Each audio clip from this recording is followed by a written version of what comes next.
adalah sebuah cerita tentang siapa penemu pertama dari sistem operasi Windows yang kita kenal sekarang.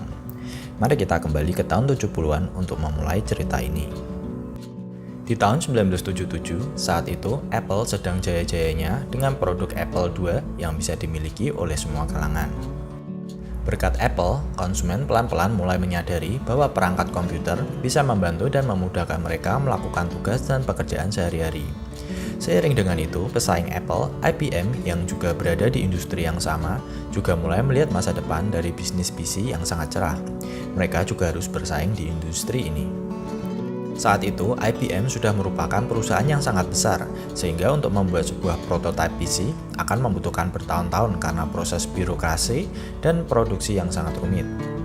Akhirnya, IBM menunjuk tim khusus yang ditugaskan untuk meresearch produk yang mereka inginkan ini. Tim ini boleh membuat prototipe dengan mengambil beberapa part dari luar IBM. Singkat cerita, akhirnya pada 1980, IBM berhasil menyelesaikan prototipe PC pertama mereka. Tapi ada satu yang kurang, sistem operasi atau software seperti Windows yang sekarang kita kenal. Cerita dimulai dari sini. Di tahun yang sama, IBM bertemu Bill Gates untuk mengembangkan sistem operasi yang mereka butuhkan.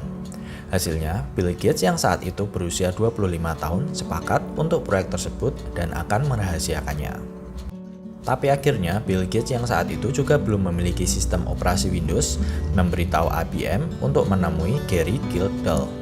Orang ini adalah seorang ilmuwan komputer yang menjadi panutan banyak ilmuwan lainnya. Beliau adalah kreator dari sebuah bahasa pemrograman untuk CPU pertama Intel yang diberi nama 4004. Sebelumnya, pada 1972, Gary Gildahl berhasil membuat sebuah program untuk mikrokomputer yang bisa terintegrasi pada keseluruhan sistem komputer. Program ini juga disebut CP/M. Ini adalah sistem operasi pertama di dunia. Sebuah cerita klasik yang masih sering kita jumpai sekarang, di mana orang-orang jenius justru tidak ingin terlalu komersil. Gary saat itu awalnya hanya membuat penemuan itu untuk pribadi, dan dia tidak menyangka bahwa banyak yang membutuhkan karyanya.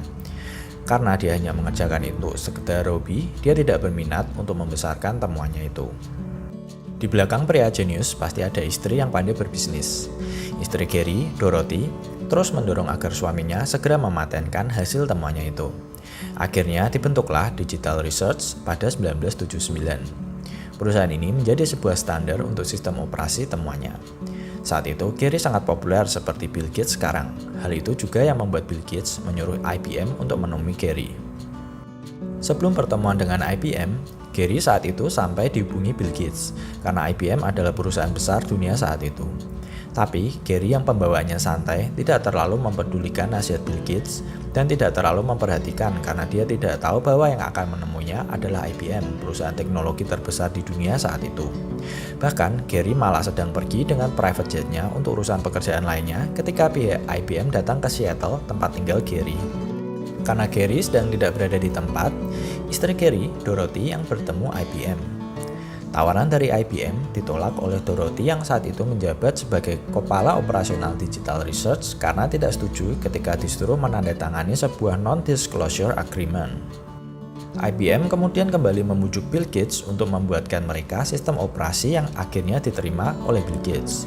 Dia tidak ingin membuang kesempatan itu lagi. Ini seperti sudah menjadi takdir dari Bill Gates untuk menerima tawaran dari IBM. Bill Gates saat itu sedang mengembangkan Microsoft dan belum memiliki sistem operasi sendiri. Tapi dia melihat potensi besar dari IBM dengan PC-nya. Bill Gates akhirnya membuatkan sistem operasi kepada IBM yang sebenarnya dia beli dari sebuah perusahaan kecil bernama Seattle Computer Products seharga $75.000. Sistem operasi tersebut bernama QDOS atau Quick and Dirty Operating System yang kemudian diubah namanya menjadi MS-DOS atau Microsoft Disk Operating System. QDOS ini dibuat berdasarkan CP/M yang dibuat Gary. Teman-teman pasti bertanya-tanya, kenapa QDOS atau Quick and Dirty Operating System namanya begitu? Ini karena basically QDOS menjiplak CP/M sistem operasi yang dibuat oleh Gary. Sekarang, temuan Gary yang dijiplak menjadi QDOS menjadi MS-DOS atau yang sekarang disebut Microsoft Windows. Sistem ini terintegrasi di semua PC buatan IBM yang diluncurkan pada 1981 dan berhasil terjual 2 juta unit dalam beberapa tahun saja. IBM langsung menyalip Apple sebagai PC maker nomor 1 di dunia saat itu. Bersamaan dengan itu, Gary sendiri menjadi co-host untuk sebuah TV show bernama Computer Chronicles. Di saat Gary sedang sibuk menjadi pembicara tentang sebuah PC portable di TV show tersebut, Bill Gates menjadi kaya raya dengan menjual lisensi MS-DOS kepada IBM. Bill Gates menjual lisensi tersebut seharga $50.000 kepada IBM. Bill Gates memang jenius karena dia tidak hanya menjual lisensi MS-DOS eksklusif kepada IBM saja, tapi MS-DOS bisa digunakan oleh semua produsen PC pada saat itu. Dan Bill Gates mendapatkan profit dari setiap penjualan PC yang menggunakan MS-DOS. Deal inilah yang membuat Bill Gates menjadi orang terkaya di dunia. Bayangkan jika saat itu Gary menerima tawaran dari IBM. Gary yang mengetahui hal ini kemudian menuntut IBM ke pengadilan. Hasilnya, IBM setuju untuk menjual CP/M bersama dengan MS-DOS.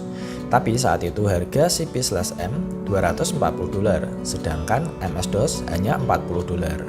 Sudah bisa ditebak, MS-DOS lah yang menjadi pilihan para konsumen. Akibat kejadian ini, Gary menjadi depresi hingga berimbas ke kehidupannya. Pernikahannya kandas saat Dorothy menceraikannya. Pada tahun 1994, Gary meninggal karena injuri kepala saat bertengkar di sebuah bar. Kadang cerita Gary Gildell, sang penemu original dari sistem operasi Windows ini cukup ironis. Dia gagal karena mungkin terlalu sibuk dengan apa yang ingin dia kerjakan dan tidak mampu melihat masa depan seperti yang dilihat oleh Bill Gates. Bagaimanapun, Gary Gildell adalah sang penemu pertama dari sistem operasi yang kita pakai saat ini. Begitulah hidup, di saat ada yang sedih, pasti ada yang bahagia. Di saat ada yang tidak beruntung, pasti ada yang sedang beruntung. Semoga teman-teman bisa belajar dari cerita ini. Jangan lupa klik subscribe untuk konten-konten berikutnya.